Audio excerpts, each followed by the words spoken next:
Terima kasih sudah setia menonton channel ini. Selamat menonton dan mendengarkan. Bab 311. Jack, yang berada di dekat pintu, merasa sedikit nyaman. 100 juta adalah jumlah yang sangat besar, dan dia pikir Fiona akan menerimanya karena dia mencintai uang.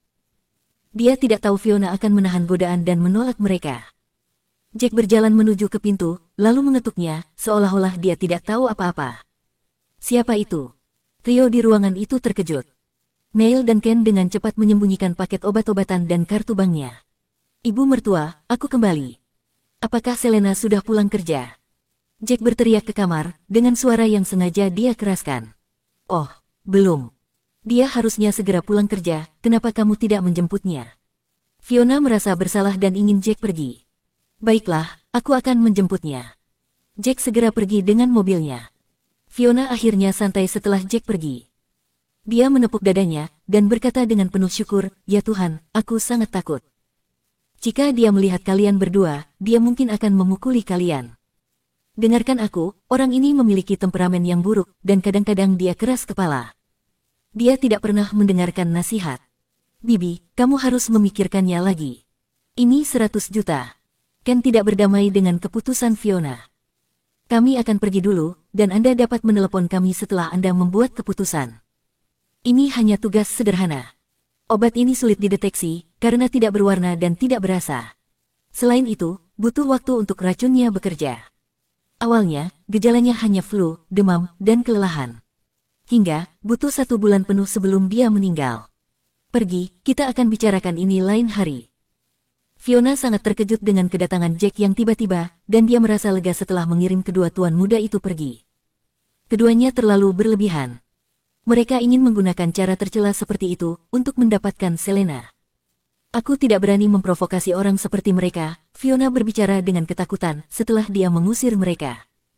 Orang-orang seperti mereka sangat tercela. Apakah mereka akan membius Selena jika ada konflik dalam pernikahan mereka?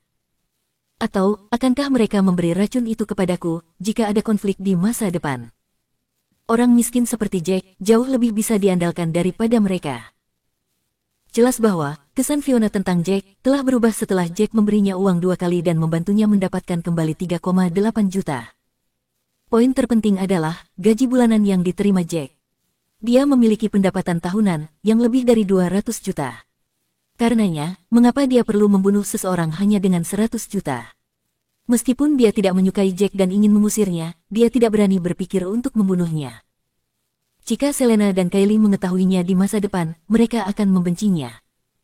Oleh karena itu, Fiona menolak godaan di saat genting itu. Huff. Jack, bajingan, apakah kamu tahu apa yang telah aku lakukan untukmu? Fiona menghela nafas dengan sedih. Bagaimana dia bisa bahagia setelah mengabaikan 100 juta dolar? Sena, apa yang terjadi padamu? Kenapa kamu tidak menjawab teleponku? Ben akhirnya menemukan Sena di warnet. Dia menariknya ke pinggir jalan dan bertanya. Berhenti mencariku. Lebih baik kita putus. Sena menatap Ben dan berkata. Bab 312. Putus. Mengapa kamu ingin putus? Bukankah kita baik-baik saja, dan kamu akan menikah denganku? Ben tidak bisa menerima kenyataan. Dia mundur 2 langkah dan merasa seperti disambar petir. Kenapa? Karena uang. Siapa yang tahu bahwa kamu sangat miskin? Sena sangat marah ketika dia memikirkan bagaimana Jack hampir membunuhnya siang itu. Sepertinya Ben tidak tahu apa yang terjadi saat siang itu. Uang. Ben tercengang ketika mendengar ini. Dia memohon, Sena, jangan khawatir, kita akan kaya. Apakah kamu butuh uang? Ibuku punya uang. Aku bisa mendapatkannya dari ibuku jika kamu membutuhkannya. Sena merasakan detak jantungnya berhenti berdetak saat dia menyadari bahwa Ben mempercayainya. Kakak perempuannya memiliki gaji tinggi, dan gaji Jack bahkan jauh lebih tinggi. Dia tidak punya tabungan, dan tidak punya tempat untuk pergi, karena dia telah menghabiskan semua uangnya. Jika dia putus dengan Ben, akan sulit untuk berhubungan dengan pria kaya lain. Mengapa tidak memikirkan cara untuk melanjutkan hubungannya dengan Ben? Dan melihat apakah akan ada peluang lain untuk menemukan Sugar Daddy. Betul sekali. Jack adalah saudara ipar Ben. Tidak mungkin dia membunuhku di depan Ben, kan? Selain itu, Jack bekerja dengan keluarga Drake, dan orang-orang yang berhubungan dengannya juga berasal dari keluarga itu. Ada kesempatan bagi saya untuk lebih dekat dengan Tuan Muda Drake jika saya mendapat kesempatan untuk bertemu dengannya. Jika itu masalahnya, status sosialku akan meningkat pesat. Sena mengubah idenya setelah memikirkannya. Dia menggigit bibir merah seksinya dan berkata dengan ekspresi sedih, Ben, aku tidak ingin putus denganmu. Tapi aku telah menganiaya keluargamu. Maukah kamu memaafkanku? Ben segera menanggapi mendengar ini. Sena, jangan khawatir. Aku akan memaafkanmu, tidak peduli apa yang kamu lakukan selama kamu tinggal bersamaku. Aku percaya, pasti ada alasan di balik apa yang kamu lakukan. Ben, kamu yang terbaik. Sena tersentuh. Dia melemparkan dirinya ke pelukan Ben, dan merasa lega. Tidak apa-apa, berhenti menangis dan biarkan aku membawakanmu makanan yang enak. Kata Ben sambil tersenyum. Sena mengangguk. Kedengarannya bagus. Namun, jangan pulang dan mari kita bermalam di warnet. Aku melakukan kesalahan, dan orang tuamu marah karenanya. Beri mereka waktu untuk menenangkan diri, sebelum kita kembali ke rumahmu. Tentu, ayo pergi.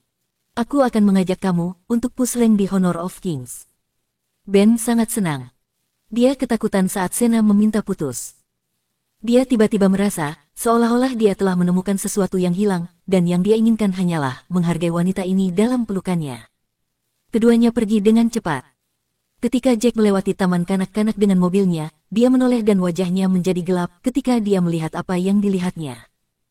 Dia melihat dua pria mengelilingi pelayannya, Jenny dan Kylie di sudut. Pada saat yang sama, salah satu pria mendorong Jenny dengan paksa. Skuter listrik Jenny jatuh ke samping dan pecah. Orang jahat. Kylie menatap kedua pria itu dan berteriak keras. Bajingan kecil, apa yang kamu tahu? Mengapa kamu tidak diam saja, dan jangan pernah mencampuri masalah orang dewasa? Pria itu tersenyum dingin dan mendorong Kylie. Kylie. Bab 313. Jenny hendak bangkit dari tanah, ketika pria itu mendorong Kylie. Saat Kylie jatuh ke tanah, Jenny dengan cepat melompat, berbaring, dan menangkap Kylie dengan tubuhnya. Apakah kamu tidak mengerti? Anak-anak tidak boleh mengganggu apa yang orang dewasa lakukan. Seorang anak laki-laki yang berdiri di samping para pria itu, berkata dengan arogan. Lihat, anak ini sudah paham. Pria itu tertawa, dan menemukan sebuah kancing telah jatuh dari kemeja putih Jenny, selama pertarungan mereka. Dia melihat ke arah dada Jenny dari atas, dan matanya berbinar. Dia menelan ludah, katakan, bagaimana Anda akan memberi saya kompensasi? Jangan pernah berpikir untuk pergi, jika Anda tidak memiliki $2.000. 2.000. Jenny sangat kaget. Dia berdiri dengan Kylie dan berkata dengan marah, ini tidak masuk akal. Kami baru saja naik skuter, dan tidak melakukan kesalahan apapun. Andalah yang menjatuhkan kami, ketika Anda membuka pintu mobil Anda. Sekarang, Anda berani meminta kompensasi kepada kami. Itu benar. Kamu tidak menyesal setelah menabrak kami, dan benar-benar ingin kami membayar kompensasi. Kalian semua adalah orang jahat. Jika ayahku tahu tentang ini, kalian semua sudah selesai. Ayahku adalah pahlawan yang melawan orang jahat. Meskipun Kylie masih muda, dan matanya dipenuhi dengan keluhan, dia tidak menangis dan menjaga ketenangannya dengan baik. Anak-anak lain akan mulai menangis keras dalam keadaan seperti ini. Namun, Kylie menahan apa yang terjadi dan tidak menangis. Siapapun yang melihat ekspresi sedihnya akan merasa tertekan. Dia melawan orang jahat. Dia pahlawan. Pria itu mulai mengejek mereka, setelah dia mendengar apa yang dikatakan Kylie. Apa gunanya itu? Apakah dia kaya? Lihat anakku, dia bepergian dengan BMW. Bagaimana denganmu? Kamu hanya bisa duduk di skuter listrik di bawah terik matahari. Kerabatmu pasti telah meminjamkan uang sekolah kepadamu untuk belajar di sini. Kakak, jangan buang waktumu berbicara dengan mereka, kakak ipar masih menunggu di rumah untuk makan malam bersama kita. Ayo, suruh mereka cepat untuk membayar kita. Kata pria lain yang memiliki tato di lengannya. Ada seekor naga hijau yang tampak menakutkan di lengan kirinya, dan seekor harimau putih yang ganas di tangan kanannya. Aku tidak punya uang. Aku hanya seorang pembantu, dan aku akan menjemput putri bosku. Jenny ketakutan. Mereka bersikap tidak masuk akal, dan dia tidak tahu harus berbuat apa. Itu hanya mobil. Ayahku punya mobil sport yang terlihat jauh lebih bagus dari milikmu. Kylie memarahi mereka dengan marah. Kamu pembantu. Ayahmu punya mobil sport. Kamu pasti berbohong. Akui itu, dan berhenti bertingkah di depan kami. Bagaimana kamu mengendarai skuter listrik jika kamu kaya? Ayah anak laki-laki itu mulai tertawa. Saya tidak peduli dengan situasi Anda, dan Anda harus memberi kompensasi kepada saya hari ini. Apakah Anda tidak melihat bahwa saya membuka pintu mobil? Mengapa Anda tidak menghindar? Apakah Anda buta? Orang-orang di sekitar mereka memandang Jenny dan Kylie dengan empati. Namun, mereka tidak dapat melakukan apapun, karena di dunia ini tidak ada yang adil. Orang yang kuat selalu menindas mereka yang lemah. Ayah. Pada saat ini, Kylie melihat mobil Jack diparkir di pinggir jalan, dan dia berjalan ke arah mereka. Jack merasa hangat ketika mendengar putrinya memanggilnya sebagai ayah. Dia berjalan mendekat dan berlutut. Kylie, ayah melihat apa yang terjadi. Jangan khawatir, ayah akan mengalahkan orang jahat. Oke. Ayah adalah pahlawan yang melawan orang jahat. Kylie mengangguk dan berkata. Saat Jack melihat luka lecet di betis Kylie, wajahnya langsung gelap. Kalian bajingan, benar-benar pandai menggertak orang lain, ya. Kedua pria itu mulai panik ketika melihat Porsche yang diparkir di tepi jalan raya, dan melihat BMW mereka yang hanya berharga sekitar $200.000. Bab 314. Pria kurus itu langsung panik dan berbicara dengan lembut kepada saudaranya, "Kakak, apa yang harus kita lakukan?" Orang ini mengendarai Porsche 911. Sialan, sepertinya kita telah menyebabkan masalah. Mobil itu harganya $1 hingga $2 juta. Kakaknya mendengarnya dan tersenyum dingin. Adik, kamu terlalu pengecut. Mengapa kita harus takut? Kamu tidak memiliki banyak pengalaman sosial, itu sebabnya kamu ditakuti olehnya. Orang ini berbohong. Apa yang sedang terjadi? Pria kurus itu ragu-ragu. Hei, lihat dia. Dia berpakaian sangat biasa. Apa dia terlihat seperti orang yang mampu membeli mobil? Pria bertato itu tersenyum dan melanjutkan, aku yakin dia hanya sopir untuk orang lain. Wanita ini sepertinya bukan pembantu. Dia pasti istrinya. Oh, begitu. Pria kurus itu tiba-tiba mengerti segalanya dan berbicara, anak muda, beraninya kamu menggambarkan saya seperti itu. Jangan berpikir untuk pergi, jika kamu tidak memiliki $3.000. Dia berhenti dan menunjuk ke Porsche sebelum melanjutkan, jangan menganggapku bodoh. Kamu hanya seorang pengemudi. Apakah kamu pikir aku akan takut padamu, karena kamu mengendarai mobil sport? Mengapa aku harus takut? Seorang sopir. Beraninya kamu meminta uang kepada saya, ketika Anda menjatuhkan pelayan dan putri saya. Seharusnya, sayalah yang harus meminta uang dari Anda. Jack berjalan ke skuter listrik setelah dia berbicara. Dia mengambil skuter dengan satu tangan dan melemparkannya ke arah BMW. Bang! Bruak! BMW itu penyok. Kaca depan mobil pecah, dan kap mesinnya jebol. Anak muda, beraninya kamu menghancurkan mobilku. Apakah kamu mencoba membuat dirimu terbunuh? Orang itu sangat marah. Dia berjalan ke depan dengan niat untuk memukul Jack. Jack menangkap tangannya, dan meremasnya pelan. Pria itu segera berlutut di tanah dengan kesakitan. Aku akan membunuhmu sekarang, jika tidak ada anak-anak di sekitar sini. Jack. Pria lain dengan tato bergegas ke depan, ketika dia melihat kakak laki-lakinya dipukuli. Jack segera menendang pria itu, hingga terbang mundur dan menabrak bagian atas mobil. Dia batuk darah dan wajahnya menjadi pucat. Aduh. Ampun, kakak, aku tidak berani melakukan ini lagi. Tolong lepaskan aku, kakak. Pria kurus itu tahu kemampuan Jack dan memohon pengampunan. Jangan pamer di depanku, hanya dengan BMW belaka. Jika kamu ingin menimbulkan masalah, kamu dapat menemukanku di rumah keluarga Drake. Aku akan menunggu di sana. Jack menendangnya, lalu dia jatuh tertelungkup. Jack kemudian berbalik dan berkata kepada Jenny, Jenny, apakah kamu baik-baik saja? Siapa yang tahu bahwa akan ada orang keji seperti itu? Saya baik-baik saja. Jenny tersenyum dan berkata kepada Jack, Tuan White, seharusnya aku yang merasa tidak enak. Aku gagal melindungi Kylie, dan dia jatuh serta terluka. Jack tersenyum dan merasa hangat, kamu sudah mencoba yang terbaik dan ini adalah kesalahanku. Aku ingin memberikan mobil ini padamu, agar kamu bisa menjemput Kylie dengan mobil ini. Namun, aku melupakannya, karena aku sibuk dengan pekerjaan akhir-akhir ini. Saya sangat menyesal, kamu harus menjemput Kylie dengan skuter listrik.